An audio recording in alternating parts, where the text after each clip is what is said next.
Welcome back. Deputy Chief Minister Francis D'Souza has come out open against the State Home Ministry and Goa Police. He stated that state police have failed to track criminals and terrorists. D'Souza agreed that it was an intelligence failure that led to many dreaded national and international criminals staying in Goa. Every known criminal in the world has been to Goa. For whatever reasons, I don't know why, but it is happening. The fact is, it has happened. It's a resort place for everyone. Huh? It's a resort place for everyone. Yeah, we don't check the antecedents. So it might be But in foreign countries, the moment a criminal comes into the system, they are being followed. They are being followed. Just a day after Francis D'Souza's ouster from GCA, Minister has come out open against State Home Department, the portfolio looked after by his close political associate and Chief Minister Manohar Parrikar. While speaking on Yasin Bhatkal and other dreaded terrorist connection with Goa, D'Souza said that local intelligence failed on every count of investigation and verification. So don't you think this is intelligence failure or failure of Goa police? It could be both. I agree with you. It could be both. Our police are not verifying.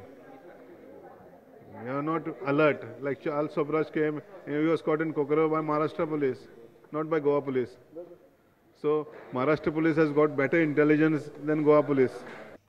Reporter Mukesh Kumar with video journalist Sushant Pad for Prudent. Ministry of Urban Development has decided to pursue urban poverty alleviation program to the hilt. Goa always failed to take benefits of these grants in the past.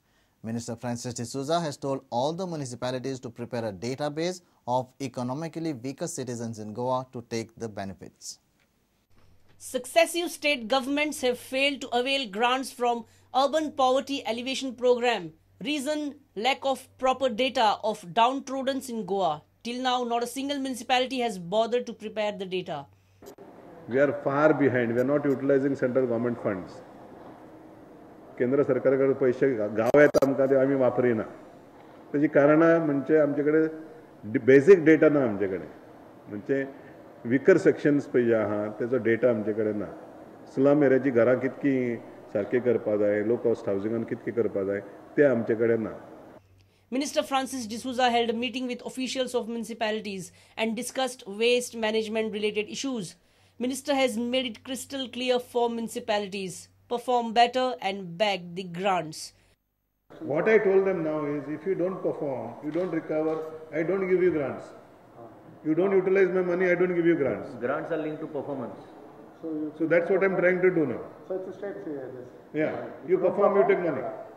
Reporter Mukesh Kumar with video journalist Sushant Pad for Prudent. The power balance of the Goa Cricket Association has shifted back to Dr. Shekhar Salkar group from Balu Phadke's camp. After intense negotiations and intervention of CM, Salkar has succeeded in getting his men in key positions. In short, positions remain with Balu and Chetan Desai, but actual power rests in Salkar's hands.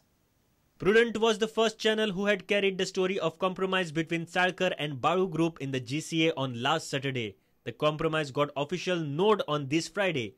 The details of compromise are now clear and open. The pendulum of power is titled towards Dr. Shekhar Salkar, who holds the position as Senior Vice President of the association. Salkar succeeds in getting Deputy CM Francis D'Souza out of GCA. Salkar maintains his position as Senior Vice President. Sudhin Kamath comes in charge of selection for Ranji and under 25. Prabjit Sandhu becomes the selection in charge of under 19. Both Sudhin and Prabjit known as Salkar's close associates. Salkar is a close man of CM Manohar Parrikar and one of his key advisor. He was upset when Balu roped in Deputy CM Francis D'Souza as co-opted Senior Vice President of the GCA. Finally, he succeeded in getting the political heavyweight out of his way. But Deputy CM has different reason to tell. Reason to step down from GCA. What was the reason? I told my personal difficulties. I don't have time. But sir, I didn't contest elections. I was nominated. Election I didn't contest elections.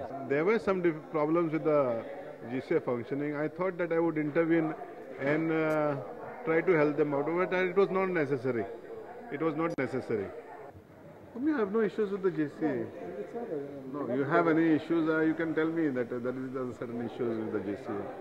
I don't Highly placed sources told Prudent that Francis decided to step aside after CM's intervention. Deputy CM appointed as Senior Vice President was seen as a sharp move from Baru Group to checkmate Dr. Sarkar. But finally, the compromise resulted in restoring Sarkar's upper hand on the association. Bureau Report, Prudent. Let's take a short break. Stay tuned.